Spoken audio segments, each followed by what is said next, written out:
పుట్టింది అమ్మమ్మ ఇంటనే మురుడు చేసింది మా తాతయ్యని పేరు పెట్టింది మా అమ్మమ్మని ముందు పిలిచింది మా నానమ్మని ముద్దులాడరు మా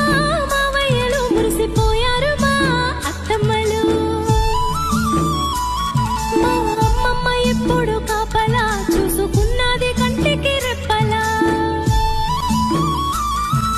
లాల పోసింది జోల పాడింది బుగ్గ చుక్క పెట్టి